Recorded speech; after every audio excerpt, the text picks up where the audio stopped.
네, YTN 뉴스 계속 이어가도록 하겠습니다. 지금 보신 것처럼 21대 대통령 후보들의 두 번째 TV 토론이 조금 전 마무리가 됐습니다. 저녁 8시부터 2시간 동안 진행이 된 거죠? 네, 보신 것처럼 사회 분야의 토론이 방금 전 마무리됐습니다. 네. 오늘 4명 후보들은 사회 갈등 극복과 통합 방안, 연금 의료 개혁, 또 기후위기 대응 방안 등을 놓고 격돌했는데요. 네. 취재 기자 연결해서 자세히 알아보겠습니다. 강민경 기자, 토론의 분위기와 초반에 있었던 주요 내용 먼저 정리해 주시죠. 네, 대선이 열흘 남짓밖에 남지 않은 만큼 후보자들은 시작부터 서로를 향해 파상 공세를 퍼부었습니다. 모두 발언에서 민주당 이재명 후보가 헌정 질서를 회복하겠다며 진짜 대한민국이란 구호를 강조하자 국민의힘 김문수 후보는 가짜 검사, 즉 검사 사칭을 한 사람이 할 말은 아니라고 각을 세웠습니다. 개혁신당 이준석 후보는 기득권이 주장한 막사니즘과 부정선거 음모론에 모두 의의를 제기한다며 양측을 싸잡아 비판했습니다. 민주노동당 권영국 후보는 윤석열 전 대통령이 부정선거 관련 영화를 본 걸 정조준하며 지금 당장 재구속시켜야 한다고 촉구했습니다. 예. 그리고 오늘 토론회에서 후보자들 시작부터 좀 격돌을 했었는데 이 과정에서 토론 주제와 상관없는 지적 그리고 비방전도 꽤 나왔었죠. 네, 그렇습니다. 갈등 극복과 통합 방안을 묻는 주제 토론에서 민주당 이재명 후보는 상대를 싸잡아 제거하려는 내란 세력 심판이 가장 중요하다고 강조했습니다. 극우 세력 비호도 멈춰야 한다며 김문수 후보가 과거 전광훈 목사 집회에 참석해 눈물을 흘렸다고 주장하기도 했습니다. 또 김문수 후보가 경기도지사 시절 소방관에게 이른바 갑질을 했다는 의혹을 재소환하며 자신의 태도를 지적할 자격이 없다고 꼬집었습니다. 이에 김문수 후보는 거짓말과 부패 척결이 사회 통합의 첫걸음이라고 강조했습니다. 이재명 후보를 향해 국가 통합 전에 지방부터 잘 챙기라며 친형 강제 입원 논란을 꺼내기도 했습니다. 대북 송금과 대장동 사건을 앞세워 이재명 후보 근처에 있는 사람들 상당수가 의문사했다는 의혹도 거론했습니다.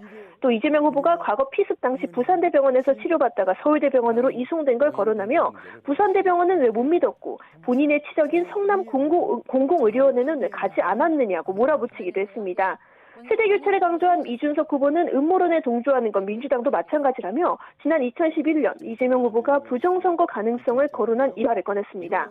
이에 이재명 후보는 이준석 후보가 12.3 계엄 당시 해제 표결에 참여하지 않으며 실제로는 계엄에 동조한 것 아니냐고 반박한 뒤에 이번 대선에서도 막판 단일화로 내란 세력과 손을 잡으려는 것 아니냐는 의문을 제기했습니다. 반면 권영국 후보는 김문수 후보를 집중 공격했는데 부정선거와 윤석열 전 대통령에 대한 입장부터 확실히 정리하라고 촉구했습니다. 네, 또 연금과 의료개혁 등 복지 정책을 두고도 맞붙었는데 정리 이어해 주시죠. 네, 이재명 후보는 최근 국회를 통과한 연금 개혁에 대해 과거보다 조금이라도 나은 방향으로 바뀌었다는 점부터 들여다보자고 했습니다. 반면 전 정부가 추진한 의정 갈등을 비판하며 대선 직후 해법을 마련해야 한다고 강조했습니다. 김문수 후보 역시 의정 갈등에 대해선 사과하며 지난 정부가 추진한 의료 정책을 원점 재검토하겠다고 약속했는데요. 연금 개혁에는 국민의힘이 줄곧 주장해오던 자동 조정 장치를 꼭 도입해야 한다고 했습니다. 이준석 후보는 계엄을 선포한 국민의힘도 문제지만 파란 옷을 입은 계엄 세력인 민주당도 마찬가지라며 양당을 모두 기득권으로 규정했습니다. 정책적으로는 신고연금을 분리하는 등 제도적 연금 개혁이 필요하다고 했는데 여기에 더해 건강보험도 손봐야 한다며 진료비 수가 개혁 등을 촉구했습니다. 권영국 후보는 기초연금을 70만 원으로 인상해 노인 빈곤을 해소하자고 주장하며 부자 증세를 하면 충분히 재원 마련이 가능하다고 했습니다. 이런 가운데 정책 토론 과정에서도 후보자들은 서로의 태도 등을 지적하며 격돌했습니다. 특히 이준석 후보와 이재명 후보가 자주 부딪혔는데 이준석 후보는 이재명 후보에게 정책은 없고 주장만 있다고 몰아붙였고요. 이재명 후보는 이준석 후보가 대화가 아니라 시비를 건다고 맞받았습니다. 사회 분야를 주제로 한 이번 토론은 전반적으로 지난 18일 경제 분야 1차 토론보다 치열했고 난타전 성격이 짙단 평가가 나옵니다. 마지막 TV 토론은 오는 27일 저녁 정치 분야를 주제로 진행됩니다. 지금까지 정치부에서 YTN 강민경입니다. 네, 21대 대선 이제 10하루 남았습니다. 오늘 2차 토론을 중심으로 두 분 모시고 말씀 계속 나누도록 하겠습니다. 서용주 맥 정치사회 연구소장 그리고 윤희석 전 국민의힘 대변인 나오셨습니다. 어서 오십시오. 네, 안녕하세요. 자, 오늘 보신 것처럼 주요 정당의 대선 후보들 두 번째 TV 토론의 시작부터 격론을 벌이면서 주도권 다툼을 벌였습니다. 먼저 모두 발언 보고 오시겠습니다. 노무현 전 대통령이 서거하신 지 16주년이 되는 날입니다. 반칙과 특권 없는 세상을 원하셨지만 여전히 반칙과 특권은 횡행하고 있습니다. 특히 국민 주권, 헌정 질서를 파괴하는 계엄이라고 하는 이 황당한 내란 사태에 온 국민이 놀라고 있습니다. 헌정 질서를 회복하는 것은 무엇보다도 중요합니다. 진짜 대한민국을 반드시 만들어야 합니다. 이재명 후보 또 이제부터 진짜라고 하는데요. 그런데 이렇게 말하는 분은 진짜 총각입니까? 가짜 총각입니까? 진짜 검사입니까? 검사 사칭입니까? 벌금 150만 원 받았지 않습니까? 거짓말 많이 하는 사람이 유리하도록 이렇게 법을 바꾸고 있습니다. 국민 여러분, 여러분의 소중한 한 표로 이 가짜를 물리칩시다. 가짜를 확 대체하고 진짜 정의로운 정치를 만듭시다.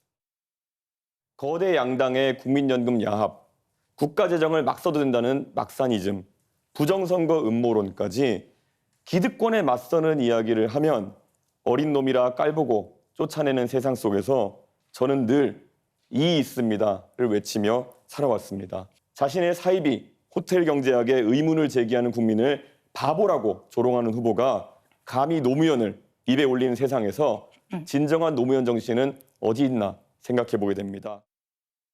국민 여러분, 얼마나 분통이 터지십니까? 감옥에 있어야 할 윤석열이 부정선거 음모론 다큐를 즐기며 거리를 활보하고 있습니다.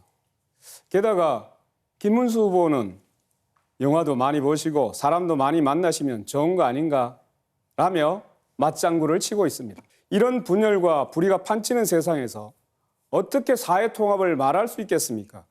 지금 당장 윤석열을 구속시켜야 합니다.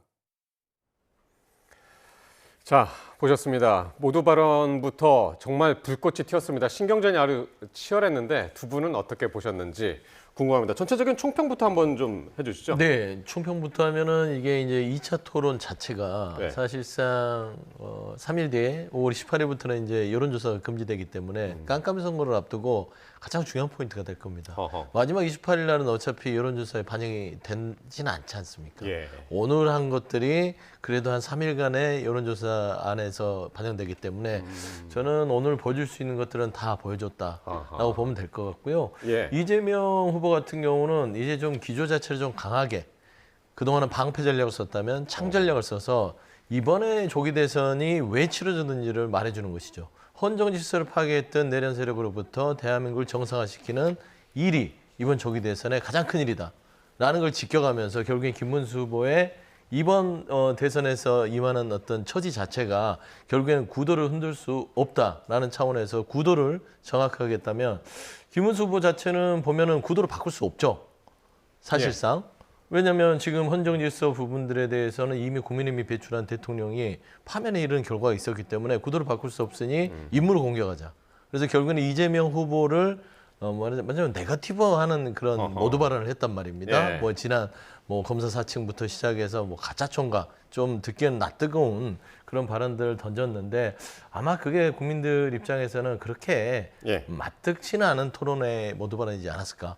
이준석 후보 자체는 전략을 굉장히 교묘하게 모두가기를 쓰긴 했으나 본인 스스로는 1강 후보를 때려야만 본인에게 표가 올 거라고 생각이 되고 또 주목도를 높일 수 있었기 때문에 모두가기 중에도 그나마 이재명 후보에게 공격을 했다라는 것이고 권영국 후보는 따지고 보면은 지난 토론 1차 토론에서 좀 존재감이 있었고요. 지금도 마찬가지긴 한데 이 2대2 구도를 만들었습니다. 예를 들면 이재명 후보를 좀 백업하는 듯한 그쪽에서 김문수, 이준석 후보가 이재명 후보에게 집중됐던 공격을 조금 완충하는 어떤 역할을 하면서도 본인 할 말은 다 했던 또 나름대로 또 신스틸러 역할을 했다. 저는 그렇게 평가합니다. 그렇군요. 2차 토론이었는데, 그러니까 1차 토론 때하고는 조금 이제 분위기가 조금 바뀐 면도 좀 짚어주셨고, 예, 대변인님 어떻게 보셨나요? 예, 오늘 이제 사회 분야 토론이었잖아요. 그러니까 좀 사회 분야, 주제 범위가 좀 넓죠. 그러니까 하고 싶은 말씀을 많이 하실 수 있는 그런 상황이 일단 연출이 됐고, 말씀하신 대로 깜깜이, 그러니까 여론조사 공표가 금지되기 전에 이제 하는 마지막 토론이니까 아마 네 후보 모두 오늘 토론이 굉장히 중요하다는 것을 아시고 그렇죠. 다 굉장히 센 발언들 또 공격적인 모드로 임했다 이렇게 볼 수 있어요. 그래서 김문수 후보 같은 경우에 지난 1차 토론에서보다 훨씬 더 적극적으로 이재명 후보를 공격하고 또 방어도 굉장히 적극적으로 하는 모습을 보여준 오늘 토론회라고 생각하고 예. 이재명 후보도 여론조사 흐름이나 이런 것을 보고 좀 인식한 부분이 있어서 그런지는 몰라도 수세적인 또 피해가려는 듯한 1차 토론회와는 달리 오늘 또 거기에 이제 맞서서 또 공격을 하는 또 센 발언도 많이 하는 그런 예. 토론회였다. 결론적으로 오늘 네 후보, 뭐 이준석 후보도 마찬가지고요, 권영구 후보도 마찬가지고 예. 여론조사 이 공표 마감을 앞두고 사활을 건 예. 그런 자세로 토론회에 임했다. 아주 분위기가 뜨거웠다. 이렇게 총평하겠습니다. 그러니까 지금 대선 캘린더를 지금 이제 주로 지금 말씀을 해주셨는데 오늘이 23일이고 그래서 2차 토론이 있었고 27일 날 3차 그러니까 정치 분야 토론을 하는데 28 바로 그 다음 날부터는 여론조사 공표가 안 되는 거고 네. 그 다음 날 29일부터는 이제 사전투표. 사전 투표를 하기 때문에 오늘 이 토론이 상당히 중요했다. 공통적으로 또 이렇게 말씀을 하셨는데요. 자, 이재명 후보 오늘 내란 사태 이제 중점적으로 이제 언급을 했고 헌정질서 회복 강조했고요. 김문수 후보는 시작부터 이제 이재명 후보를 저격했고 서로의 화살표 공격의 화살표는 어디로 갔다고 보세요? 일단은 뭐 네. 저는 규정하는 게 김문수 후보의 오늘의 발언들은 네거티브로 비칠 수 있는 우려가 있어요. 그러니까 어떤 사실관계에 있어서 예. 뭐 나열을 했을 수는 있으나 지난 오랫동안 이재명 후보에게 공격 대상이 됐던 지난 과거의 일들, 네. 성남시장 시절, 뭐 저 경기도지사 시절, 그리고 윤석열 정부에서 그로 인해 사법 리스크라고 칭해지는 것들 이미 지난 대선에 다 경험한 거 아닙니까? 그걸 재탕삼탕하는 부분이기 때문에 새로운 건 아니다. 다만 저는 이재명 후보께서 오늘 이 내란 부분을 언급하면서 강하게 예. 헌정 질서 회복이 이번 선거의 목적이다. 라고 강하게 질타했단 말입니다. 저는 이 민주당의 전략이 이 대선 전반 초반부터 이게 튀어나왔어야 되는데 아하. 초반에는 원래는 내란 종식에 대한 선거 규정과 함께 통합과 포용이 같이 갔었어야 돼요. 예. 근데 지난 한 10일간의 선거 전략을 좀 보면 민주당이 이게 내란 정식이라는 부분들이 곳곳 거리마다 있었으나 후보 입에서는 그렇게 세게 안 나갔단 말이에요. 그리고 이제 합리적 보수는 포용해서 앞으로의 새로운 대한민국은 뭔가 실질적 성장을 위해서 포용하고 통합하겠다라는 그런 따뜻한 모습들. 그러니까 좀 온건한 모습들이 보여지면서 이번 선거를 대하는 국민들에게 내란의 심판이 사라졌나? 이미 내란을 다 심판하고 이제 포용하고 이렇게 통합하나 이런 오해를 줄 수 있는 상황 속에서 어떤 이 말하자면 지지율의 모멘텀 자체가 좀 약해졌다라는 측면에서 이번 토론을 통해서 아니 이번에는 나머지 11일간은 좀 세게 이번 이 조기 대선에 어떤 치러지는 동기 그리고 네. 국민들에게 왜 민주당에게 표를 주고 국민의힘에게 표를 주면 안 되는지에 대해서 명확하게 하겠다라는 입장을 오늘 토론에서 밝힌 것 같습니다. 이재명 후보가 좀 더 선명해졌다. 네, 예. 이제 차이가 내란을 됐다. 부각시키면서. 예, 그렇게 보고 있습니다. 네. 이재명 후보 입장에서 그렇게 얘기할 수가 있겠죠. 근데 민주당이 계엄 사태 이후로 계속 이 내란이라는 단어를 확정되지 않은 사실을 근거로 해서 지금까지 끌고 오는 것에 대해서 국민들께서 대단한 피로감을 느끼리라고 생각합니다. 물론 저희 당에서 배출한 대통령의 탄핵에 의한 조기 선거를 할지라도 이 내란이라는 단어가 줄 수 있는 여러 가지 의미가 있는데 확정되지 않은 이러한 단어를 씀으로써 계속 밀어붙이기만 하는 그리고 미래 비전에 대한 토론은 거의 하지 않는 그런 예. 민주당의 모습을 지적할 수가 있고요.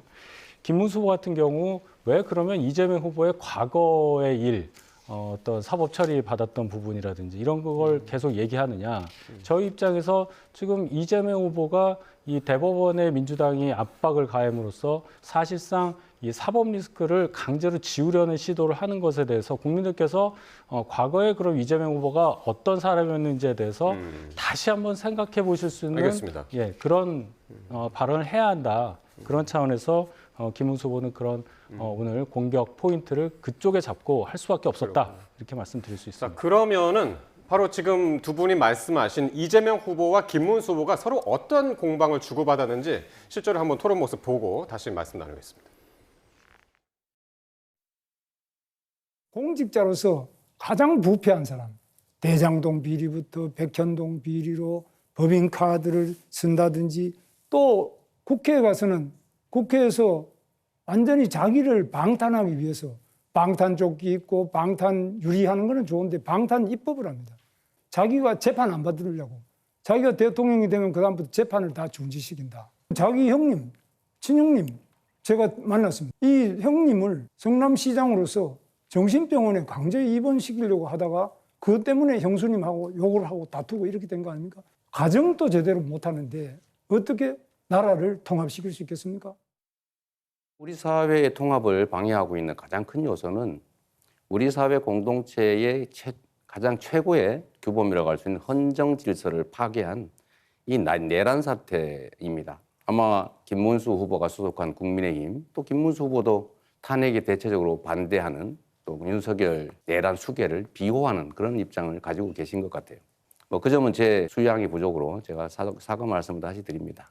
그러나 김문수 후보는 이런 말을 할 자격이 없죠. 이건 우리 집안 내의 내밀한 사적 문제인데 굳이 따지자면 본인은 갑질을 하지 않습니까? 그 소방관한테 전화해서 나 김문수인데 뭐 어쩌라는 거예요? 그렇게 권력을 남용하면 안 된다는 말씀을 드리면서 제가 김문수 후보한테 이거 질문 한번 드리고 싶어요. 지금 제가 하고 있는 거 아닙니까? 아닙니다. 제가 주도권 아닙니까? 아닙니다. 이건 시간 총량제 좀 알고 토론이라서. 하세요. 예. 자, 이렇게 이재명 후보, 김문수 후보 서로 공방을 하는 모습 보셨는데 아이러니하게도요. 이때 주제가 뭐였냐면은 사회 갈등 극복이었습니다. 그러면서 서로에게 비방전을 하는 그런 모습을 보셨네요. 네. 네. 그러니까 이제 뭐 김문수 후보가 따지고 보면은 상대 후보의 신상에 대해서 공격을 한 것이죠. 이제 통상 정치인들이 상대에 대해서 신상 공격하는 것들이 아주 극도로 자제를 하는 거거든요. 네. 근데 물론 이제 급하기도 급했고 오늘의 토론의 중요성에 대해서는 알겠으나 제가 말씀드리는 것은 사실에 부합된 얘기들을 했어야 됨에도 불구하고 그냥 주장해 버려요. 예를 들면 형님에 대한 이 정신병원 강제 입원 사실 자체도 이게 차명진 전 의원이 이 사실을 주장했다가 처벌을 받았습니다. 2015년도에. 예. 그렇기 때문에 사실관계가 법적으로 명확하게 아닌 게 드러났음에도 불구하고 마치 신형을 이재명 후보가 강제 입원시킨 것처럼 규정하고 가버리잖아요. 저는 이런 부분에 있어서는 솔직히 이 이재명 후보가 예전에 이 형의 정신병 강제 입원에 대해서는 아주 오랫동안 싸워왔고 언론에도 많이 공개돼 있고 나중에 이게 밝혀진 바가 있는데 이거 다시 끄집어냈다는 점에 있어서는 조금은 보는 국민들이 지루할 거는 같아요. 네. 또 이 얘기야? 라는 거라서 그리고 그러다 보니까 이제 이재명 후보도 본인 신상에 대해서 계속해서 지적하니까 좀 감정이 올라올 수 있죠. 지금 토론한 거 보면은 뭐 그 김문수 후보의 예전에 도지사 시절에 소방관한테 관등 서명 당신 누구야 하면서 나 김문수인데 그러니까 그 119 그 응답하는 공무원께서 그래서 어쩌라는 겁니까? 이런 거예요. 그래서 예. 서로 간에 정말 굳이 들춰내봤자 창피한 사실들이 이 정말 그 국가 비전과 사회 갈등을 봉합하는 토론에서 나왔다는 거. 이 부분은 조금 아쉽다. 예. 예, 그런 말씀 드립니다. 근데 이제 저렇게 토론하는 모습 속에서 보시는 분 어떻게 보셨는지 모르겠는데 김문수 후보가 확실히 1차 때보다 좀 적극적이고 공격적인 모드로 좀 변한 것 같은 그런 느낌도 들어요. 네. 김문수 후보 입장에서 아까 말씀드렸던 이제 사회 이슈, 뭐 사회 통합 이런 얘기 나오니까 말씀하실 게 굉장히 많겠죠. 왜 지역적인 거를 자꾸 오래된 얘기를 꺼내서 감정 싸움하느냐 이런 지적을 하셨는데 지금 이재명 후보라는 분을 국민들이 떠올릴 때 본질적으로 생각하는 부분이 뭐 이재명 후보의 능력이나 뭐 정책이 어떠냐 이런 거보다도 네. 가정적인 부분 또 개인적인 부분 이런 게 떠올릴 수밖에 없는 그런 상황입니다. 이게 본질적인 부분이 돼 있는 거는 민주당에서도 부인할 수가 없을 거예요. 그러니까 과거에 있었던 뭐 집안 얘기들, 그러니까 집안에서 그런 문제를 제대로 다스리지 못하고 밖으로 온 국민이 알 정도로 나오게 했던 분이 과연 국가 경영을 할 수 있겠느냐? 이런 본질적인 질문을 하기 위해서 그 얘기를 꺼낸 것이에요. 결론적으로는 그 부분은 국민들께서 잘 아시지만 다시 한번 선거를 목전에 두고 한 번 더 판단하실 수 있는 그런 기회를 드린다는 측면에서 김문수 후보가 그 점을 짚어서 예. 공격을 한 거다 이렇게 저는 생각을 합니다. 자, 그럼 이번에는 이재명 후보하고 이준석 후보 간에 또 날카로운 질문과 답변 오간 장면 한번 보시겠습니다.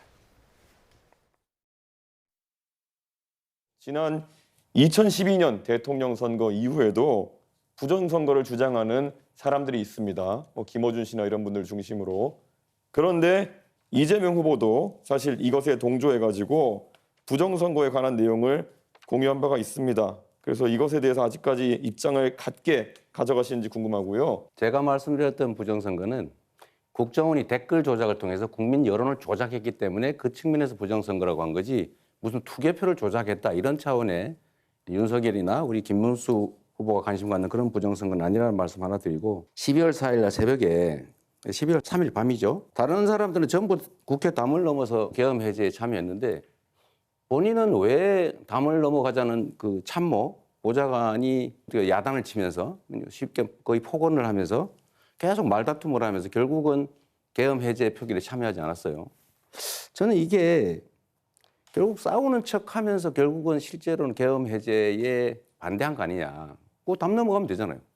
왜 안 했는지 일단 궁금하고 두 번째로는 지금 단일화 논란이 많은데 결국 저는 이 후보께서 내란 세력인 국민의힘 김문수 후보와 단일화할 거다 이렇게 예상을 저는 개인적으로 해요.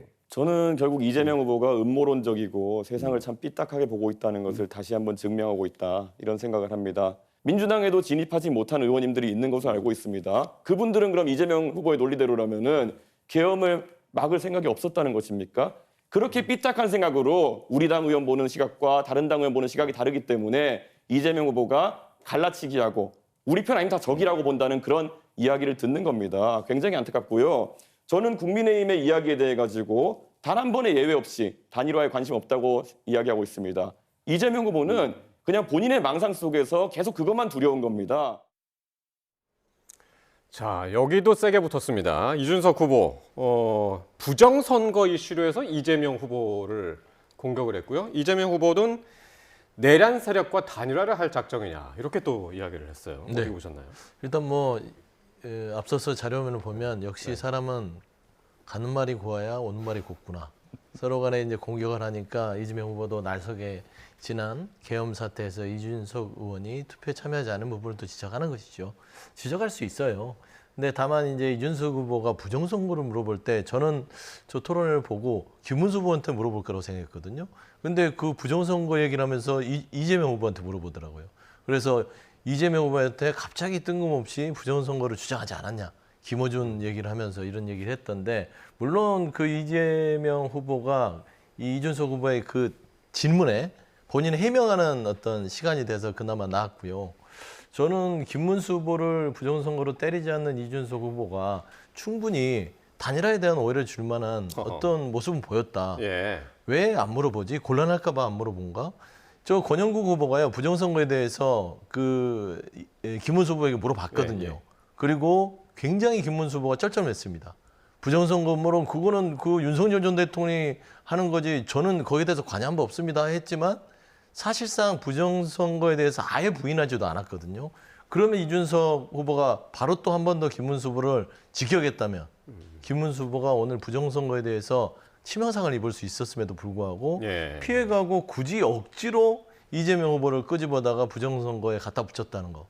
이런 부분들은 이재명 후보 입장에서는 당신 내란 세력과 단일화를 한 거 아니야? 말이 나오게끔 만든 거 아니겠냐라는 측면이 저는 좀 불꽃 튀는 그 상황으로 봤습니다. 확실히 오늘 이준석 후보의 화살은 김문수 후보보다는 이재명 후보한테 좀 간 그런 모습을 지금 보이고 있네요. 그렇죠. 지금 이준석 후보 측은 여론조사상 굉장히 상승세를 타고 있다고 판단하는 걸로 저는 들었습니다. 그렇기 때문에 아직 시간이 좀 있다. 이런 차원에서 이재명 후보에 대한 선명한 공격을 통해서 더 보수 지지층, 보수 유권자들의 지지를 받겠다 아마 이런 전략으로 나온 것 같은데 저는 부정선거 이슈가 단일화 이 문제까지 연결될 줄은 상상을 못했어요.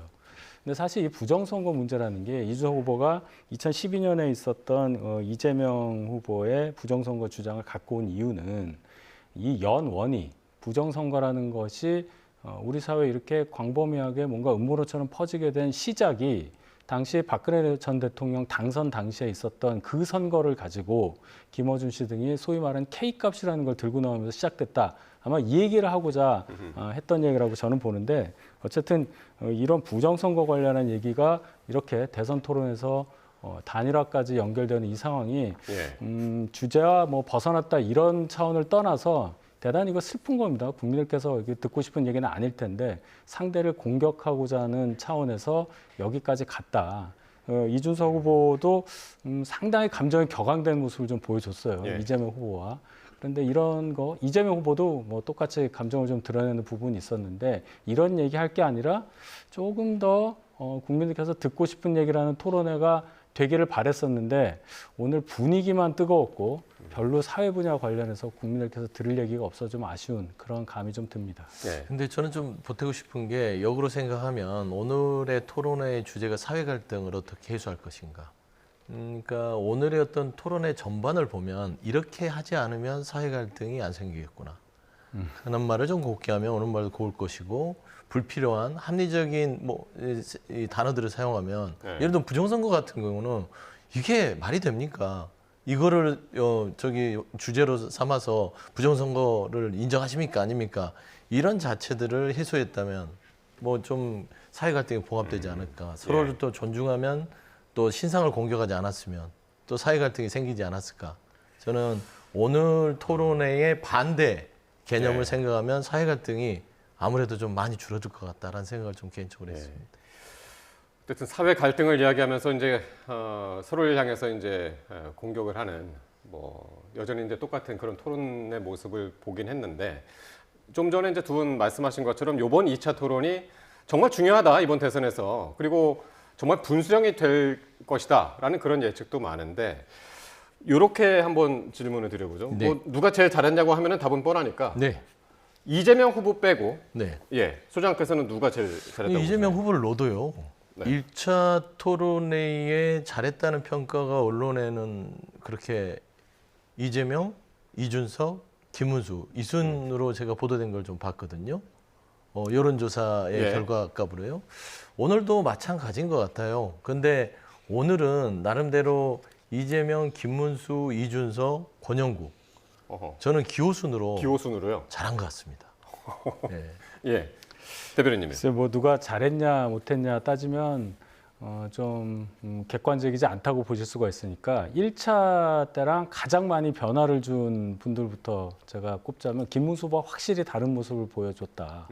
그것에 대한 평가는 뭐 국민들께서 하시면 될 텐데 어쨌든 1차랑 가장 변화된 모습을 보여준 후보는 김문수 후보가 맞는 걸로 보이고 나머지 세 분의 토론은 뭐 1차 때랑 비슷했어요.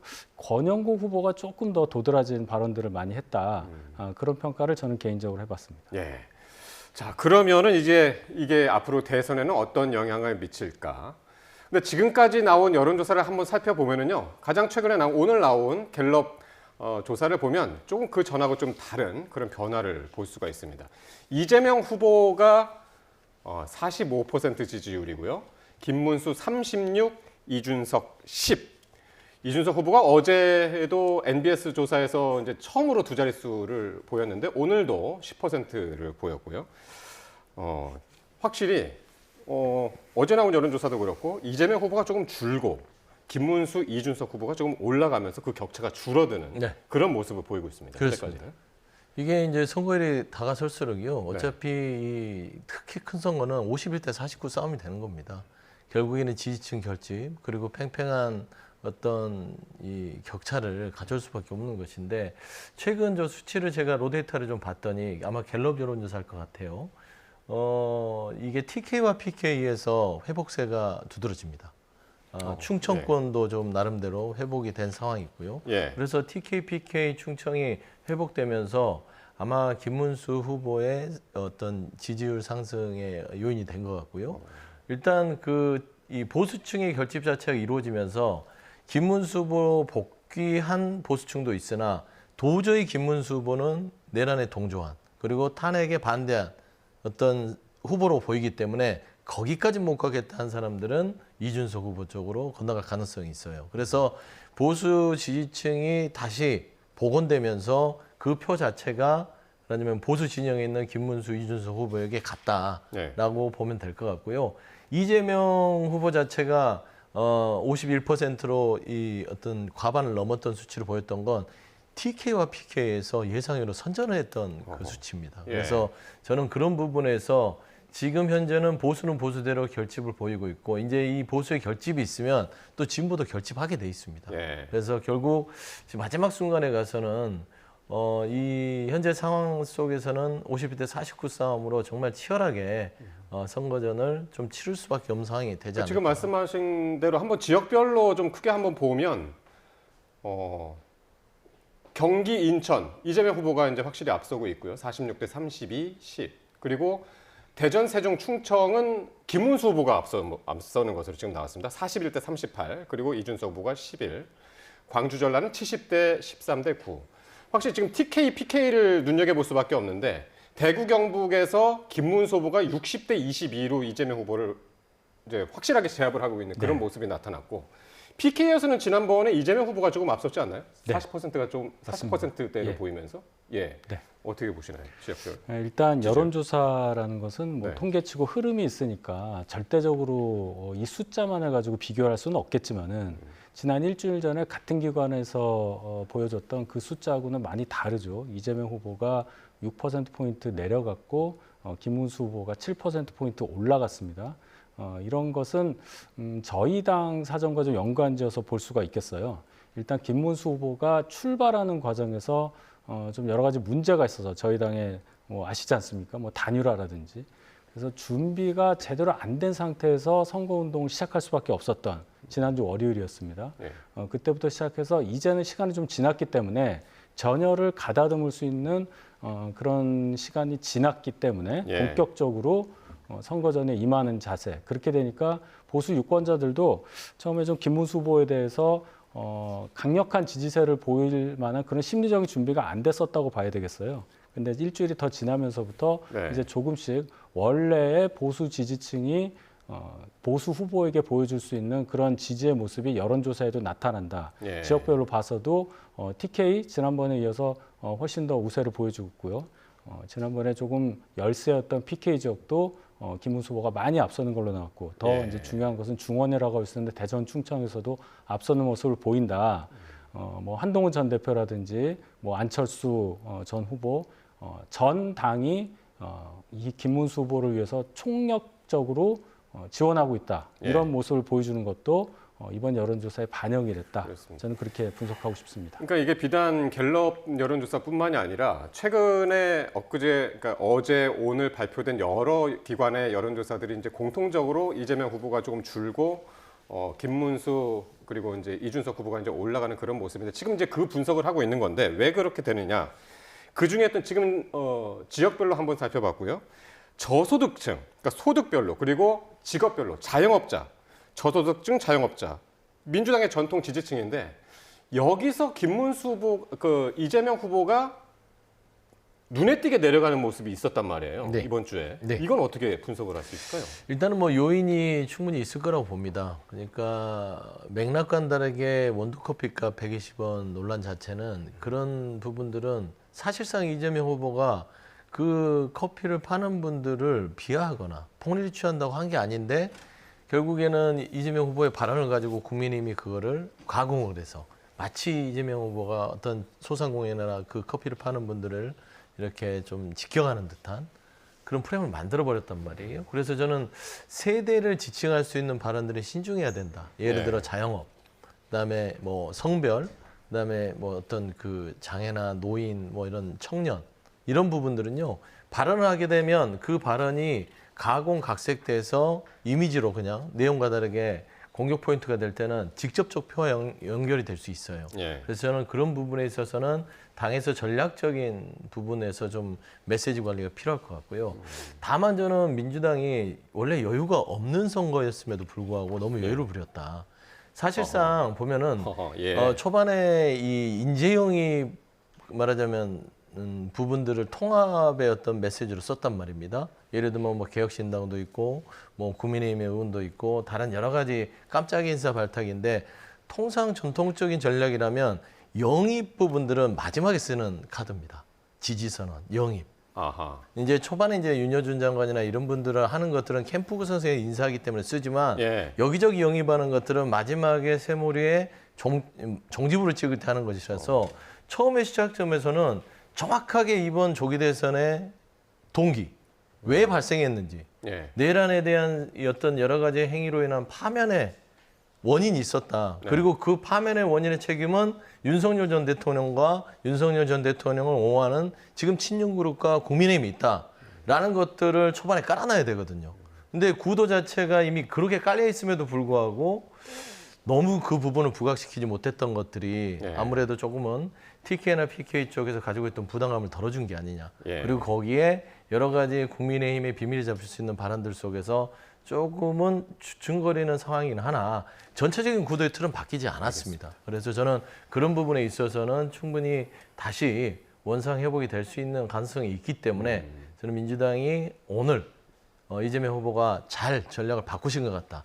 방패 전략은 나중에 쓰는 것이고요. 예. 이럴 때는 창전략으로 나가야 된다. 그런 말씀드립니다. 자, 이렇게 여론조사를 가지고 보고 보면은 지금 그 보신 대로 대선판이 좀 술렁이는 그런 모습 보셨는데요. 그럼 각 정당에서는 이번 판세를 지금까지의 판세를 어떻게 분석하고 있는지 얘기 듣고 말씀 계속 나누겠습니다.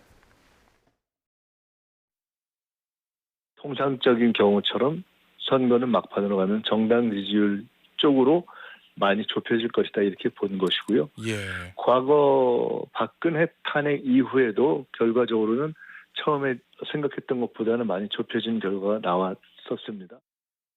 선거 초반의 지지율 격차를 확연하게 줄이며 현재는 판세를 뒤집을 수 있는 기반을 마련하고 있는 상황이라고 평가합니다.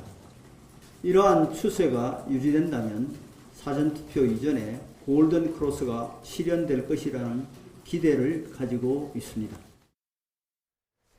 자, 지금 들으신 대로 민주당에서는 선거 전 막판의 진영 결집은 낯설지 않다, 예상했다, 뭐 그런 입장이고요. 국민의힘에서는 골든 크로스가 조만간 일어날 것이다라고 지금 기대를 하면서 분석을 했습니다. 네. 김민석 의원의 분석대로는 그럼 진보는 왜 결집 안 하냐고 되물을 수가 있는 거예요. 그러니까 민주당 내부에서 원인을 찾아야죠. 방금 전 화면을 보면은 민주당 의원들 그리고 민주당으로 얼마 전에 넘어간 김상욱 의원들이 엄청나게 춤을 추고 있잖아요. 지금 춤출 수 있는 그런 선거 분위기가 아니지 않습니까? 절박한 상황에서 이 선거에 대한 어떤 기대를 갖고 있는 자영업자, 저소득층은 당연히 민주당의 행보에 실망을 했을 거예요. 네. 그것이 여론조사에 반영됐다고 보고 그렇다면은 저희의 지금 이 여론조사 추세를 볼 때 김문수 후보로 모여지는 그 지지세가 심상치 않다 이렇게 분석할 수 있는 거고요. 예. 김문수 후보 단독으로 지금 이재명 후보를 이기기는 좀 차이가 있다고 하더라도 소위 말하는 이준석 후보와의 연합, 뭐 단일화라고 얘기를 하죠. 이런 것이 만약에 이루어질 경우에는 이재명 후보 결코 승리를 장담할 수 없는 상황까지 연출이 될 수 있다. 이 부분을 국민들께 저희가 잘 말씀을 드리고 있는 그런 상황이다. 예. 충분히 근거가 있는 이런 얘기이기 때문에 저희도 이제 총력을 다해서 선거에 계속 집중을 할 것이다. 민주당도 이 상황을 아마 엄중하게 받아들일 것이라고 예상을 합니다. 보통 우리가 이제 이런 때 이제 샴페인을 너무 일찍 터뜨렸다 뭐 이런 얘기도 하지만 지금 표현은 춤을 너무 일찍 췄다 이제 그러시는 거예요. 뭐 그렇게 자료 화면에 보이니까 뭐 제가 뭐라고 하기는 그렇지만요. 네. 일단 선거는 기본적으로 절박해야 됩니다. 아무리 승세를 잡았고 상황이 좋다 하더라도 절박함이 없으면 국민들한테 오만함으로 비춰줄 수 있어요. 그리고 마치 이번 선거가 끝난 것처럼 느끼게 해서는 안 됩니다. 국민 여러분 한 표 한 표가 아니면은 다시 윤석열 정권이 연장된다라는 어떤 우려들을 말을 해야 되는데 그런 말들은 당연히 어떻게 연장이 되겠어? 당연한 거는 없습니다. 우리가 12월 3일 날 당연히 비상계엄의 그런 불법에 이르는 사태가 일어날 거라고 생각을 했습니까? 네. 그다음에 김문수 후보가 탄핵을 반대한 세력인데 국민의힘의 후보가 됐어요. 상식선으로 탄핵을 반대한 세력이 어떻게 보수정당의 후보가 되지? 예를 들어서 한동훈 후보가 지금 뭐 선거 지원을 하고 있으나 최소한 탄핵을 찬성한 사람이 해야만 그래도 이 대한민국의 선거가 정상적으로 치러지지 않느냐 이런 생각을 했는데 그렇게 안 되는 겁니다. 그래서 민주당은 조금 더 절박하고 숙연하고 신중하고 진중한 모습으로 선거에 임해야 되는 부분들에 있어서는 지금이라도 늦지 않았기 때문에 어떤 전략 수정을 통해서 뭔가 국민들한테 한 표 한 표 그리고 축제가 아니라 숙연하고 이 내란의 종식을 위해서 그 민주당을 선택해달라는 호소를 해야 된다. 저는 그런 말씀드립니다. 알겠습니다. 자, 뭐 앞으로 남은 이슈들이 좀 있죠. 지금 단일화도 역시 이제 남은 이슈 중에 이제 하나인데 이거 짧게 좀 한 분씩 말씀 들으면 지금 국민의힘에서는 단일화 얘기하면서 공동정부 얘기까지 나왔어요. 예. 과연 단일화에 효과적일까요? 이 부분이 어떻게 공동정부라는 것은 전례가 있죠. DJP 연합 때 내각의 일부를 김종필 당시 후보 쪽 자민련에 내주는 그래서 공동정부라고 말할 수 있는 거 아닙니까? 저희 당 입장에서는 이준석 후보가 단일화에 동의를 한다면 향후에 당선된 이후에 정부 구성에 있어서 이준석 후보 측 인사를 등용하겠다. 이런 차원에서의 공동정부 제안이다. 대단히 진정성 있는 제안이라고 볼 수밖에 없죠. 어떻게 보세요? 마지막에 공동정부 제안할 수 있는데요. 그게 조금 정치적 언어가 좀 세련되게 해야 되는데 국민의힘은 공동정부를 얘기하는 게 아니라 메가매직을 얘기하는 것 같아요. 당권 줄게 단일하자, 총리 줄게 단일하자. 그런 건 아니죠. DJP 연합 때는요. 최소한의 어떤 공동정부라는 포장을 했잖아요. 그래서 공동정부 플러스 4년 중임제, 대통령제의 어떤 정치개혁까지 같이 이야기를 하면서 둘이 연합을 했단 말이에요. 근데 지금 이준석 후보에게 국민의힘의 친윤들이 던지는 거는 그냥 뭐 줄 테니까 뭐 우리 하자 이런 거라서 조금 하수들이 하는 것이고 그렇게 지금 단일화를 바라면 친윤 그룹에서 이준석 후보가 올 수 있는 여건을 만들어줘야 되는데 너무 없어 보이잖아요. 이준석 후보가 이제 정치 시작했는데 친윤 쪽에서 당권 주니까 내가 단일화한다 그러면 평생 한 40에 이제 대권 도전했는데 20년을 또 정치를 더 할 수도 있는데 당권하고 단일화로 바꿔먹은 사람? 이렇게 하면 안 되거든요. 결국에는 이준석 후보의 단일화를 망친 사람은 친윤, 국민의힘의 그 지도부지 않을까. 물론 밝혀지지 않았으나 개혁신당의 공보단장의 말을 믿는다면 그리고 이준석 후보의 어떤 발언을 좀 생각한다면 친윤그룹의 지도부지 않을까 생각하는데 단일화는 아무래도 그 국민의힘 쪽에서 하고는 싶은데 망치는 것 같다. 네, 그렇습니다. 알겠습니다.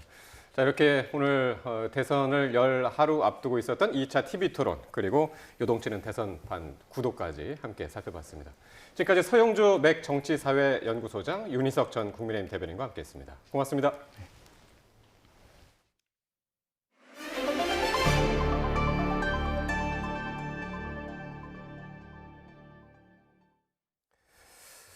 네, 오늘 저녁에 이 서울 강동구에 있는 시장 인근 도로에서 승용차가 행인을 덮쳐서 10여 명이 다쳤습니다. 운전자는 급발진을 주장하고 있는 것으로 파악됐는데요. 취재기자 연결해서 자세한 내용 들어보겠습니다. 최기성 기자, 지금 사고가 언제 발생한 겁니까? 네, 우선 사고 당시 화면 먼저 보겠습니다. 오늘 저녁 7시쯤 서울 강동구 길동 복조리 시장 입구 도로 모습입니다. 채소와 과일을 파는 가게 앞에서 장을 보고 있는 사람들과 주변을 지나던 행인 뒤편으로 승용차 한 대가 돌진합니다.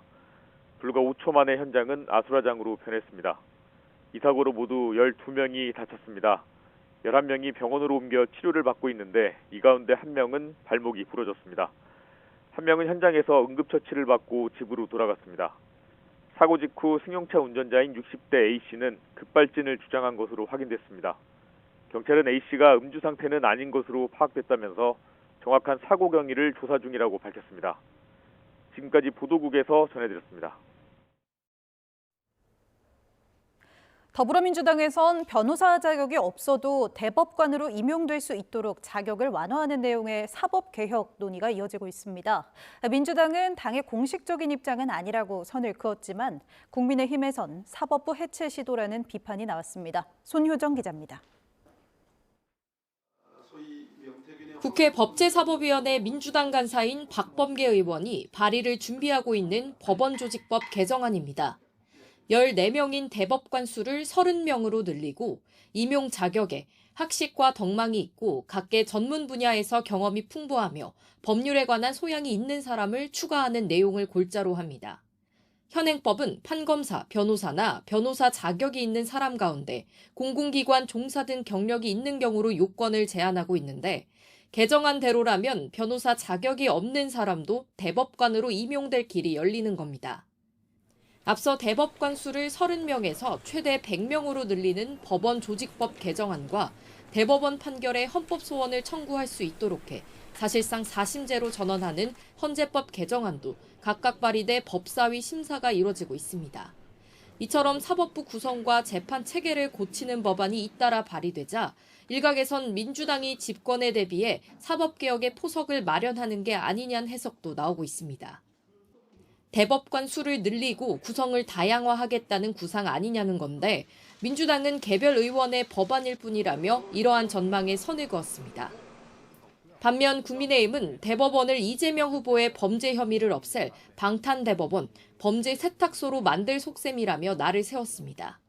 법률자문위원장인 주진우 의원은 사법부 장악도 아닌 사법부 해체 시도라고 비판했고 유시민 작가나 김어준 씨 같은 사람이 대법관이 될 거란 주장도 이어졌습니다. 민주당은 대법관 자격 완화는 당의 공식 방침이 아니라고 설명하고 있지만 내부적으로 사법부 개혁이 필요하다는 공감되는 모임 만큼 논란은 계속될 것으로 보입니다. YTN 손효정입니다. 대한변호사협회가 더불어민주당이 추진 중인 대법관 증원에 동의하지만 비법조인 대법관 임명에는 신중해야 한다는 입장을 내놨습니다. 변협은 성명서를 통해 대법관 증원은 상고심 제도의 병목 현상을 완화하고 재판받을 권리를 실질적으로 보장하기 위한 가장 현실적이고 직접적인 방안이라고 밝혔습니다. 다만 민주당 일각에서 검토 중인 비법조인의 대법관 임명과 관련해서는 신중한 검토와 논의를 거쳐야 한다고 강조했습니다. 이른바 술자리 접대 의혹으로 사진 등이 공개된 지귀현 부장판사가 대법원 윤리감사관실에 해명 자료를 제출한 것으로 전해졌습니다. 청탁금지법 위반 여부 등이 쟁점이 될 것으로 보입니다. 권준수 기자입니다. 지난해 8월 직무 관계자로부터 술자리 접대를 받았다는 의혹에 휩싸인 지귀현 부장판사가 대법원 윤리감사관실에 해명 자료를 제출한 것으로 전해졌습니다. 민주당이 공개한 사진에 대해 법조계에서 평소 알던 후배들과 만났을 뿐 접대는 없었다는 취지의 주장을 펼친 거로 알려졌는데 이 같은 입장을 입증할 자료까지 함께 제출한 것으로 전해집니다. 앞서 윤석열 전 대통령의 내란 혐의 재판에서 접대받는 생각은 해본 적이 없고 의혹은 사실이 아니라고 언급한 만큼 술자리가 있었던 날짜와 만났던 사람이 누군지 등을 설명했을 거로 보입니다. 해당 업소의 현장 조사를 나가는 등 사실관계 파악에 나선 대법원 윤리감사실은 동석자 조사 등 후속 조사를 이어갈 전망인데 쟁점은 참석자들의 직무 관련성 여부와 당일 비용을 누가 얼마나 결제했는지 등이 될 것으로 보입니다. 직무 관련성이 없더라도 한 번에 100만 원, 연간 300만 원을 넘는 금액을 제공받을 경우 청탁금지법 위반이 될 수 있기 때문입니다. 법정에서 의혹을 부인한 이후 지 부장판사의 추가 공식 입장은 나오지 않고 있는 가운데 대법원 윤리감사관실의 조사 결과에 따라 내란 혐의 재판장 변경 여부 등이 정해질 전망입니다. YTN 권준수입니다. 비상계엄 사태의 핵심 증거로 꼽히는 비화폰 서버 기록을 경찰이 대통령 경호처로부터 모두 제출받았습니다. 윤석열 전 대통령이 쓰던 비화폰과 업무폰 실물도 확보했는데요. 이 비상계엄 선포 이후 6달 넘게 꽁꽁 숨겨져 왔던 만큼 어떤 내용이 담겼을지 주목됩니다. 부장원 기자가 보도합니다. 경찰 비상계엄 특별수사단이 대통령 경호처로부터 비화폰 서버 기록을 완전히 넘겨받았습니다. 지난달 30일 임의 제출 절차가 시작된 뒤 약 3주 만입니다. 이번에 확보한 기록은 공수처와 경찰의 체포영장 집행을 방해한 혐의와 관련해 윤석열 전 대통령과 김성훈 경호처장 등이 썼던 비화폰의 사용 내역입니다. 비화폰 서버 기록은 이틀마다 자동 삭제되는데 특수단은 지난해 12월 3일 비상계엄 당일부터 지난 1월 22일까지의 기록을 대부분 복구해 분석에 들어갔습니다. 이를 통해 윤 전 대통령이 언제 누구와 얼마나 전화와 문자를 주고받았는지 구체적인 수발신 내역을 확인할 수 있을 전망입니다. 비화폰 서버에는 통신 기록, 즉 통화 내역이 남는 게 맞죠, 경호관님? 네, 맞습니다. 경찰은 또 윤 전 대통령이 쓴 비화폰과 업무폰 실물도 압수하거나 임의 제출 받았습니다. 마찬가지로 포렌식을 통해 유의미한 내용이 있는지 살필 계획인데 범죄 정황이 추가로 드러난다면 파급력은 적지 않을 것으로 보입니다. 다만 비아폰 통화 내용은 녹음이 불가능해 구체적으로 어떤 대화를 나눴는지 알 수 없다는 점은 한계입니다. 또 경찰이 확보한 기록도 윤 전 대통령이 경호처에 체포 저지를 지시하거나 증거인멸을 지시한 혐의로 한정된 상황. 내란 혐의와 관련된 기록이 확인되더라도 곧바로 현재 진행 중인 윤 전 대통령 재판에 증거로 쓸 수는 없습니다. 이에 따라 내란 사건 공소유지를 맡고 있는 검찰이 법원에 직접 증거 보전을 요청하거나 재판부가 직권으로 사실조회나 압수수색을 통해 증거를 확보해야 한다는 지적이 나옵니다. YTN 부장원입니다.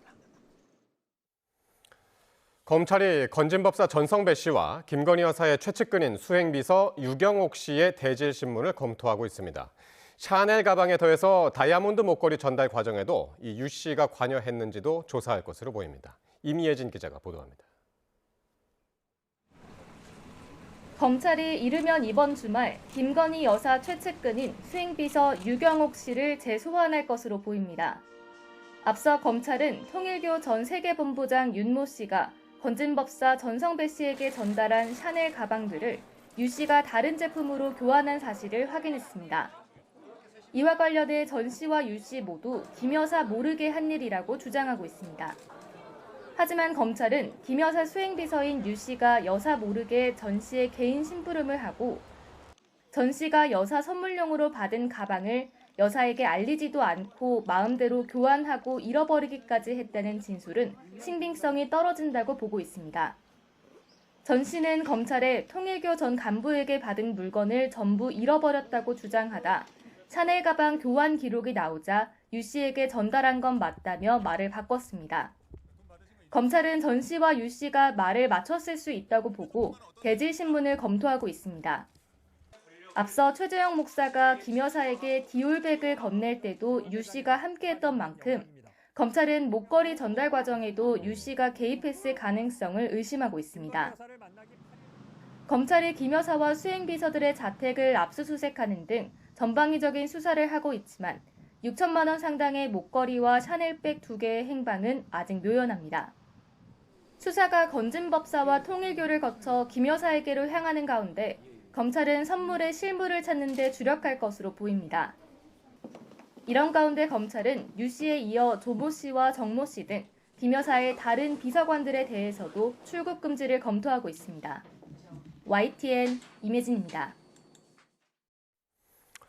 통일교 전 고위 간부 윤모 씨가 건진법사 전성배 씨를 통해서 통일교 현안을 청탁했다는 의혹과 관련해 검찰이 수사를 확대하고 있습니다. 통일교 측은 윤 씨의 독단적인 행동이라고 주장하지만 검찰은 한 학자 총재를 출국 금지하고 한 총재가 청탁을 지시하거나 묵인했는지 조사하고 있습니다. 양동훈 기자입니다. 검찰이 윤석열 전 대통령 사저 압수수색 영장에 적시한 통일교의 청탁 목적은 캄보디아 개발사업 지원과 YTN 인수 등 모두 5가지입니다. 그런데 이와 관련해 통일교 전 고위 간부 윤모 씨가 지난 2023년 5월 메콩 피스파크 프로젝트가 국가 단위 ODA 연계 프로젝트로 진행될 예정이라고 통일교 공개행사에서 발언했던 사실이 확인됐고 과거 윤 씨가 4천억 원을 들여 YTN을 인수하려 했다고 말했던 것도 확인됐습니다. 검찰은 윤 씨가 통일교의 아프리카 새마을 운동과 관련해 건진법사 전성배 씨에게 청탁을 시도했던 정황도 포착한 것으로 알려졌습니다. 또 검찰은 윤 씨가 경찰 등으로부터 통일교 관련 수사 정보를 받았다는 의혹에 대해서도 확인하고 있는 것으로 전해졌는데 윤 씨는 주변에 최고위직에게 수사 정보를 받았다며 압수수색에 대비하고 로펌을 선임하라는 조언을 들었다고 말하기도 했습니다. 이 같은 의혹에 대해 통일교 측은 윤 씨 개인의 사적인 동기와 행동이라며 교단과는 관련이 없다는 입장을 냈습니다. 하지만 YTN이 확보한 영상을 보면 한학자 통일교 총재 역시 윤 씨가 언급한 것과 같은 취지의 캄보디아 사업에 대해 발언했던 것으로 확인됩니다. 아시아 태평양 문명권 시대의 창설을 얘기하였습니다. 캄보디아의 훈센 수상의 적극적인 협조로 창설을 하였습니다. 검찰은 한 총재가 윤 씨에게 현안에 대한 청탁을 지시했거나 묵인했을 가능성을 의심하고 최근 한 총재를 출국 금지했습니다. 현재 참고인 신분인 한 총재의 피의자 전환 여부도 검토하는 것으로 전해졌는데 통일교 전반으로 수사가 확대될 가능성도 있어 보입니다. YTN 양동훈입니다. 미국 국방부는 월스트리트 저널의 주한미군 감축 계획 관련 보도에 대해 사실이 아니라고 밝혔습니다. 션 파넬 국방부 수석 대변인 겸 선임 보좌관은 연합뉴스의 질의에 대한 답변에서 미국은 한국에 대한 방어 공약을 굳건히 유지하고 있고 우리는 철통 같은 우리의 동맹을 유지하며 강화하기 위해 다음 정부 당국자들과 협력할 것을 고대하고 있다고 말했습니다. 이어 파넬 대변인은 국방부가 주한미군을 감축할 것이라는 보도들은 사실이 아니라고 밝혔습니다. 주한미군도 오늘 입장문을 통해 미 국방부가 주한미군을 감축할 것이라는 보도는 사실이 아니라고 밝혔습니다. 우리 국방부도 이와 관련해 주한미군 철수 관련 한미 간 논의된 사항은 전혀 없다는 입장을 밝혔습니다. 정부가 브라질 내 조류 인플루엔자가 발생하지 않은 지역에서 생산된 닭고기에 한해 수입을 허용하기로 했습니다. 정부는 김범석 기획재정부 장관 직무대행 1차관은 닭고기 최대 수입국인 브라질에서 AI가 발생해 수입이 중단됨에 따라 닭고기 관련 식품 가격 변동 우려가 제기되고 있다며 닭고기 수급에 문제가 없도록 상황을 예의주시하면서 선제 대응해 나가겠다고 밝혔습니다. 정부는 또 닭고기 주요 수입업체의 재고 물량이 2-3개월 남은 것으로 파악되는 만큼 브라질산 닭고기 수입이 재개되도록 현재 진행 중인 수입 위험 평가, 상대국과의 협의, 행정 절차 등을 신속하게 추진하기로 했습니다. 늦은 밤 가정폭력 의심 신고를 받고 출동한 경찰관 3명에게 흉기를 휘두른 남성은 5년 전에도 가정폭력을 저질렀던 것으로 확인됐습니다. 출동한 일부 경찰관들은 미처 방검복을 착용하지 못했는데 긴급 상황에 대비한 보다 구체적인 대책이 필요하다는 지적도 나옵니다. 김희영 기자가 보도합니다. 경기 파주시에 있는 아파트에서 남성의 고함과 함께 여성의 살려달라는 목소리가 들린 신고가 경찰에 접수된 건 밤 9시 50분쯤입니다. 경찰은 휴대전화 위치를 추적해 15분 만에 현장에 도착했고 40대 남성 A씨와 그의 아내를 분리한 뒤 A씨의 진술을 듣기 시작했습니다. 그런데 갑자기 A씨가 주방에 있던 흉기를 휘둘렀습니다. 제압 과정에서 몸싸움을 벌인 출동 경찰관 2명은 뒷목이나 팔을 찔려 치료를 받고 있습니다. 5분 만에 추가 합류한 경찰관 1명도 흉기에 손을 다쳤습니다. 당시 경찰서 상황실에서는 위험하다고 판단해 현장 경찰에 방검복 착용을 지시했는데 첫 출동한 경찰관 2명은 입지 않은 것으로 파악됐습니다. 방검복은 늘 순찰차 트렁크에 있지만 현장 상황을 고려한 판단으로 보입니다.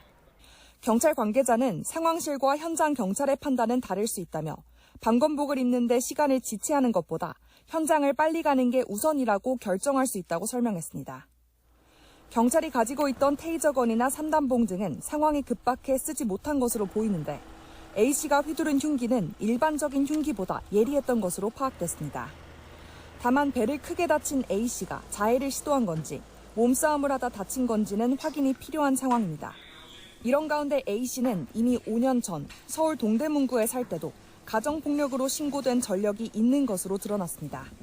아내의 머리채를 잡는 등 폭행과 특수 협박 혐의로 송치됐는데 이후 재발 방지 교육도 이수한 것으로 전해졌습니다.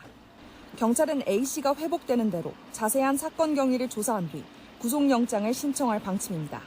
YTN 김희영입니다. 서울 관악경찰서는 지인과 말다툼을 하다 술병과 흉기를 휘둘러 지인을 살해하려 한 혐의로 20대 여성 A씨를 입건해 조사하고 있습니다. A씨는 어젯밤 11시 10분쯤 서울 신림동에 있는 술집에서 함께 술을 마시던 다른 여성에게 술병과 흉기를 휘둘러 머리 등을 다치게 한 혐의를 받습니다. 경찰 조사 결과 이들은 아는 사이로 A씨는 피해자와 말다툼을 벌이다 테이블에 있던 술병과 흉기를 들어 범행한 것으로 파악됐습니다. 인천 중부경찰서는 인천 중구 일대에서 22.5cm짜리 군용 칼을 소지하고 다닌 혐의로 50대 남성 A씨를 붙잡아 조사하고 있습니다. A씨는 어제 저녁 8시 50분쯤 인천시 중구 자유공원에서 차이나타운까지 전체 길이 22.5cm의 군용 칼을 소지하고 배회한 혐의를 받습니다. 당시 중구 자유공원에 있던 행인이 어떤 남성이 칼을 화장실 벽에 갈고 차이나타운으로 걸어가고 있다며 112에 신고했고 경찰은 후보는 코드 제로를 발령해 40여 분 만에 A씨를 검거했습니다. A씨는 사과를 깎아먹기 위해 칼을 갈라놓았다는 취지로 진술한 것으로 파악됐습니다.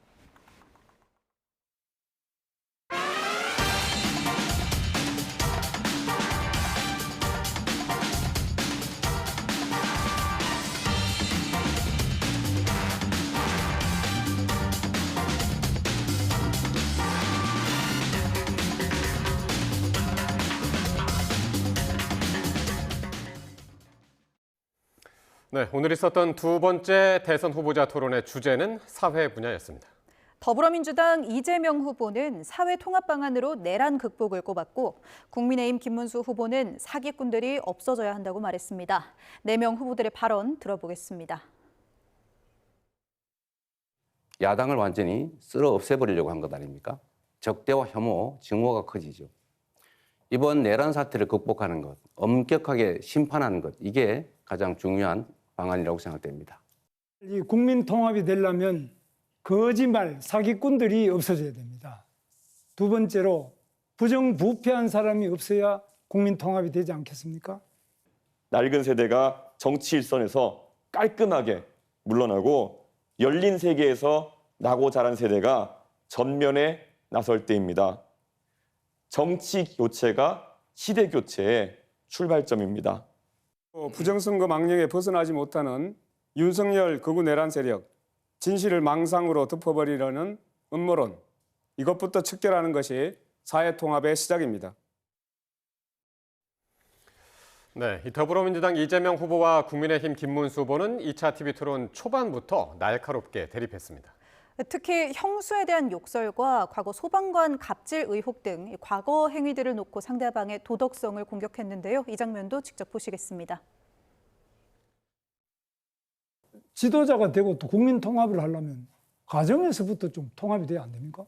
근데 이재명 후보는 아시다시피 지금 자기 형님, 친형님 제가 만났습니다. 저를 하도 보자 그래서 만났는데 그때 정신병원에 하도 보내려고 그러고 이러니까 했는데 이 형님을 바로 이 성남시장으로서 정신병원에 강제 입원시키려고 하다가 그것 때문에 형수님하고 욕을 하고 다투고 이렇게 된 거 아닙니까? 이래서 어떻게 그러면 앞으로 국민 교육을 하고 어떻게 그러면 지도자가 돼서 가정도 제대로 못하는데 어떻게 나라를 통합시킬 수 있겠습니까? 그 점은 제 소양이 부족, 또 수양이 부족으로 제가 사과 말씀을 다시 드립니다. 그러나 김문수 후보는 이런 말을 할 자격이 없죠. 이건 우리 집안 내의 내밀한 사적 문제인데 굳이 따지자면 본인은 갑질을 하지 않습니까? 그 소방관한테 전화해서 나 김문수인데 뭐 어쩌라는 거예요? 그렇게 권력을 남용하면 안 된다는 말씀을 드리면서 더불어민주당 이재명 후보는 국민의힘 김문수 후보를 향해서 내란 극우 세력과 단절해야 하는 것 아니냐고 몰아붙였습니다. 김 후보는 과거 위헌정당 해산 심판을 받은 통합진보당을 거론하며 맞섰는데 부정선거 의혹도 주된 공방거리였습니다. 이어서 들어보시죠.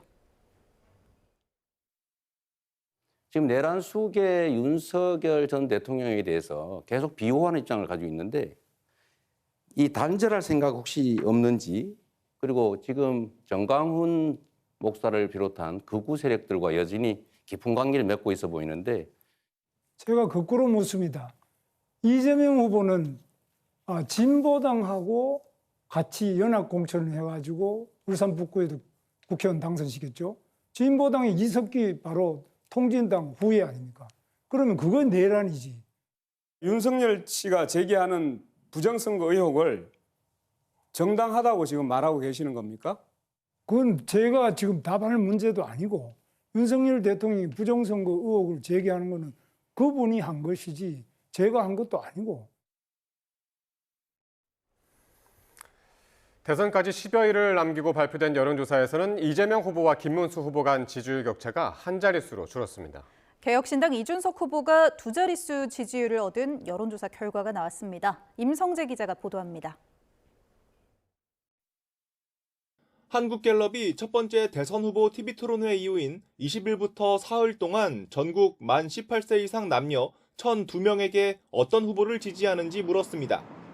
민주당 이재명 후보가 45% 지지율을 얻어 선두를 달렸고 국민의힘 김문수 후보가 36%, 개혁신당 이준석 후보가 10%로 뒤를 이었습니다.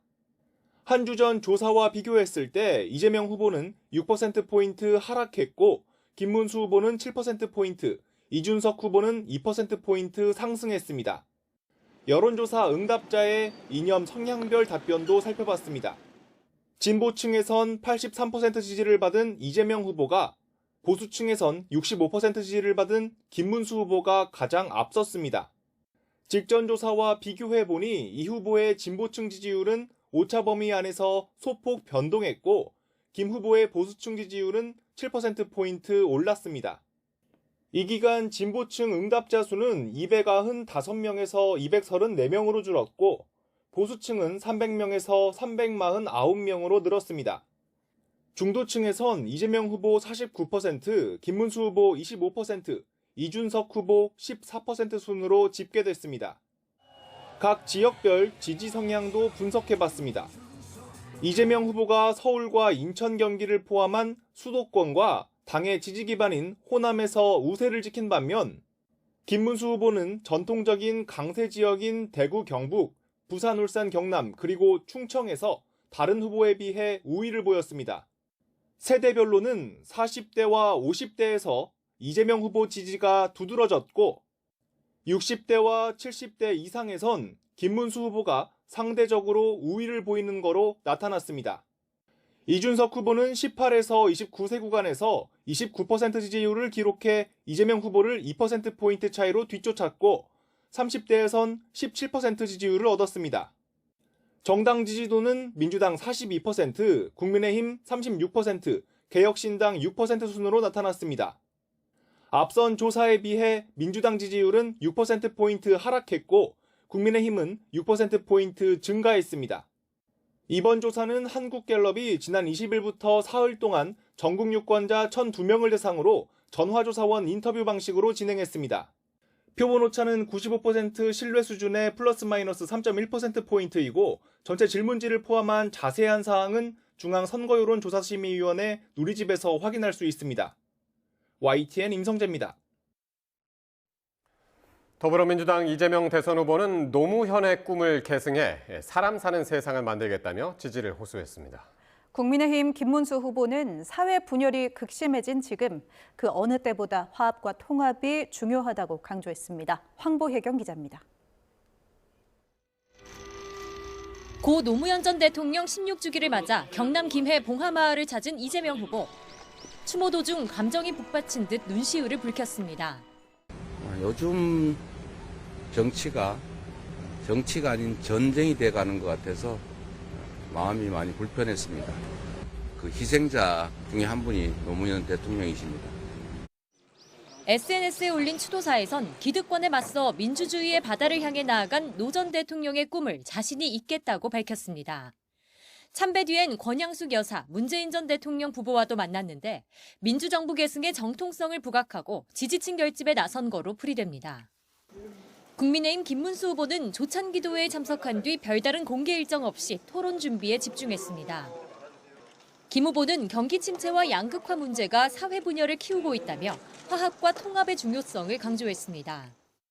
지금 우리 대한민국이 민주주의 대한민국이냐 독재로 가는 길이냐는 이 갈림길에서 저는 여러분과 함께 민주주의의 길로 가겠습니다. 국민의힘은 미국이 주한미군 감축을 검토한다는 외신 보도를 언급하며 이재명 후보가 여전히 미군을 점령군으로 인식하고 있는지 따져 물었습니다. 개혁신당 이준석 후보도 아침 일찍 노 전 대통령 묘역을 찾아 노무현 정신을 본받아 자신이 옳다고 생각하는 방향으로 가겠다고 밝혔습니다. 어려운 길을 마다하지 않고 선택하셨던 노무현 대통령님의 외로움 그리고 그 바른 정치에 대해 가지고 이 후보는 또 대통령 4년 중임제 도입과 국회와 대통령실 세종 이전 근거 마련을 비롯한 10대 개헌 공약도 발표했습니다. 대선 레이스가 반환점을 돌면서 각 후보 지지층이 결집하는 양상을 보이는 가운데 남은 기간 유권자 표심을 얻기 위한 경쟁은 더욱 치열해질 전망입니다. YTN 황보혜경입니다. 네, 들으신 것처럼 대선 레이스가 후반전에 접어들면서 선거 캠프 사이 전략 싸움도 갈수록 치열해지고 있습니다. 거대 양당이 상대 후보의 리스크를 자극하며 지지층 결집에 나선 가운데 개혁신당은 대안 세력을 바라는 유권자들의 표심을 공략하고 있습니다. 이 소식은 나혜인 기자입니다. 민주당은 선거 전 막판 진영 결집은 낯설지 않은 공식이라며 결국 각 후보의 득표율은 정당 지지율에 가깝게 수렴할 거라고 내다봤습니다. 초반 대세론, 낙관론에 안주해 오히려 이재명 후보 지지층이 투표장에 안 나올 가능성을 경계하며 투표율 재고 총력전에 나섰습니다. 이번 대선을 왜 치르게 됐는지 내란 세력과 헌정 수호 세력의 대결 구도를 거듭 부각하며 마지막까지 낮은 자세로 임하겠다고 강조했습니다. 남은 열흘이 대한민국의 미래를 결정한다는 겸손하고 절박하고 간절한 마음으로 투표 참여를 호소드리겠다는 말씀드립니다. 하루 1%포인트씩 추격전을 예고했던 국민의힘은 사전 투표일 전에 지지율 역전을 뜻하는 골든 크로스가 일어날 거라고 기대했습니다. 후보 선출 과정의 내홍을 털고 전통적 지지 기반인 영남을 중심으로 빠르게 지지층이 결집하고 있고 상승세가 전국으로 확산하고 있다고 주장했습니다. 남은 기간 반 이재명 공세로 부동층 표심까지 끌어모으겠다는 계산인데 특히 김문수 후보가 도지사를 지낸 경기도를 전략지역으로 꼽았습니다.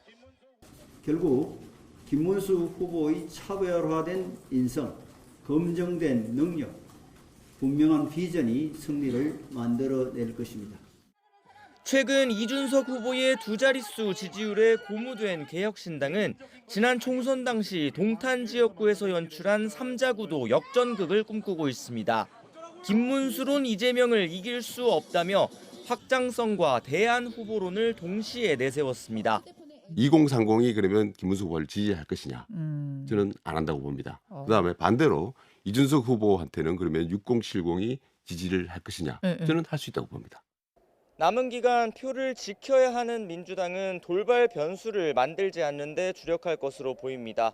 반면 표를 모으려는 국민의힘과 뺏으려는 개혁신당에겐 선거 판도를 흔들 반전의 계기가 절실한 상황입니다. YTN 나힌입니다.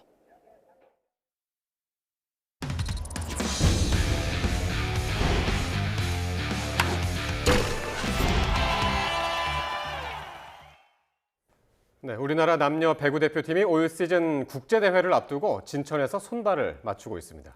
나란히 대체 선수로 뽑힌 유망주, 이우진, 김다은에 거는 기대가 높습니다. 이경재 기자입니다. 쟁쟁한 선배들 사이에 앳된 얼굴, 20살 공격수 이우진입니다. 2년 전 고등학교 때 이탈리아 명문 몬차에 입단한 유망주로 부상으로 빠진 정지석 대신 대표팀에 뽑혔습니다. 성인 대표팀에는 두 번째, 몬차에서도 뛰어난 탄력과 순발력으로 신선한 바람을 몰고 온 것처럼 침체에 빠진 남자 대표팀에서도 기대가 큽니다. 저번엔 약간 처음이어서 아무것도 모르고 그냥 왔다면 이번엔 좀 더 제 실력을 잘 보여줄 수 있도록 하겠습니다. 브라질 출신 라미레스 감독이 지휘하는 남자 대표팀은 다음 달 네이션스컵에 이어 9월에는 세계선수권에 출전해 경쟁력을 확인합니다. 여자 대표팀에선 19살 세터 김다은이 이고은 대신 처음으로 대표팀에 합류했습니다. 당장 주전 세터는 김다인이 나서지만 지난 시즌 영플레이상을 받으며 또 한 뼘 성장한 김다은은 당당히 주전 경쟁에 나서겠다는 각오입니다. 처음으로 성인 국가대표로 발탁됐는데 그래서 좀 더 배울 건 좀 많이 배우고 언니들한테 도움돼야 될 건 도움되려고 열심히 하고 있습니다. 모랄레스 감독이 이끄는 여자 대표팀은 다음 달 4일부터 독일과 이탈리아, 미국 등과 네이션스컵에서 대결하는데 12번 경기에서 최소 2승, 강등을 피하는 게 목표입니다. 세계 수준에서 점점 멀어지고 있는 우리 배구 대표팀에서 이우진과 김다은이 새 희망으로 떠오를 날갯짓을 시작합니다. YTN 이경재입니다. 프로축구 전북이 1265일 만에 리그 선두에 올랐습니다. 전북은 제주와의 15라운드 원정 경기에서 0대0으로 비겨 승점 2를 추가했습니다. 이로써 대전을 2위로 밀어내고 선두 자리를 차지했습니다. 전북이 1위에 오른 건 우승을 차지한 2021 시즌 때인 12월 5일 이후 처음입니다. 포항은 안양을 꺾고 5위로 올라섰습니다. 포항은 안양과의 원정 경기에서 어정원과 김인성의 리그 첫 골에 힘입어 2대0 승리를 거뒀습니다.